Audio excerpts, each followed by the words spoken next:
How to make a movie. This video is about how to make one. So let's just jump right in, shall we? When you're recording your video, you want to make sure that you record it in landscape mode. This is very important. Not portrait, landscape mode. If you film it in portrait mode, you'll see these two big black bars on either side. No bueno. You also want to film using a tripod or a steady surface. That way you don't get a shaky video. I like to use the old doll head method. It's all about getting creative.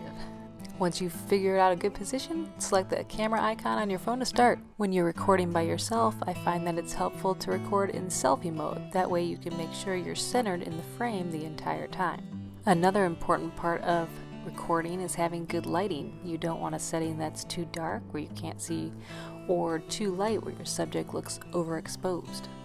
So once you film your video, it's time to transfer it to your computer. This is very easy if you're working with an iPhone and an Apple computer. Just select your video from the photos and click the share icon on the bottom left. And as long as your computer is up and running, your AirDrop icon should show up there. If it doesn't, check that the contacts in AirDrop are set to everyone. You'll be able to find your movie in the recent download section of your Finder menu. Once you've transferred it to your computer, you can start editing. So open up iMovie from your menu bar and click on Create New, and you have the options of creating a movie or trailer. Select Movie. And now you want to import the movie you just downloaded. So you want to grab onto this title bar and drag it down so that you can see where your Finder is, and drag and drop your movie onto this arrow that says Import Media. All of your movies will show up under the My Media section. To record a video using the iMovie program, you can select this down arrow and click on FaceTime Camera, and it will bring up the computer camera. There you can press the red button and record. Once you're done recording, you can close this up, and this movie will show up next to the one you just imported in the My Media section. From there, you can take your movies and drag and drop them onto the timeline where we can begin to start editing them. Anytime you want to see your movie play back, just hit the space bar. You can fine-tune the duration of each clip by moving the clip start or end points inward.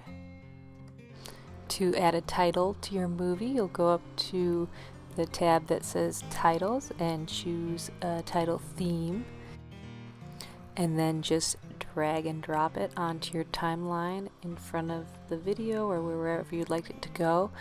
At that point, you can add whatever text you'd like it to say. You can also split clips into two parts. So in the timeline, select the clip you want to split, position your playhead where you want to split that clip, and then choose Modify and Split Clip. After you split your movie into clips, you can rearrange them however you would like, drag other clips in between that clip, and put them in any order you want. If you want to change the speed of a clip in your movie, you can select the clip you want to change and then click on the stopwatch icon and select the speed slow or fast from the pop-up menu. Then you'll see an icon of either a turtle or a rabbit that appears on the clip, as well as a speed slider on the top that you can also use to adjust the clip's timing. You can fade the audio in or out by positioning the pointer over the audio portion of a clip in the timeline, and then drag the fade handle to the point of the clip where you want the fade to begin or end. You can detach the audio from a video clip in the movie by choosing Modify Detach Audio. That audio then becomes its own separate clip, so you can delete it or you can import alternative music by selecting the Audio tab. There will be a list of songs that are okay to use and not copyrighted, and you can just drag and drop whichever song clip you like. And just like with the video clips, you can grab the end and adjust it to fit the length of the video. You can also layer the audio by adding more than one track, so if you wanted to do a voiceover plus music, you can do that as well. Adding transitions between clips can help to smooth or blend the change from one scene to another. You can have a clip fade in and out or dissolve into another clip.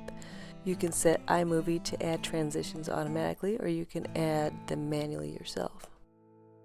To add a transition manually, you'll just drag the transition between the two clips on the timeline, or to add it to both ends of a clip, you can select the clip in the timeline, then double-click a transition in the browser. Once you finish your video, you can add the end credits the same way you did the title, and just go up to transition and drag and drop scrolling credits. Just add the text, and you can delete any extra text, and your movie is complete. Yay! So the final step is exporting it. When you export your movie, you want to hit the share button in the top right hand corner and then select whichever platform you want to export it to. You can change the title or the description of the movie and change the resolution. You push next and then save it to a destination of your choice, and up in the right hand corner is a little process indicator. You can click on it for details, and the indicator will disappear once your movie has finished exporting. And there you have it. Your project is now ready to be saved and shared with the world. I hope you were able to follow along this video and I didn't confuse you more. Till next time, happy cutting, everybody.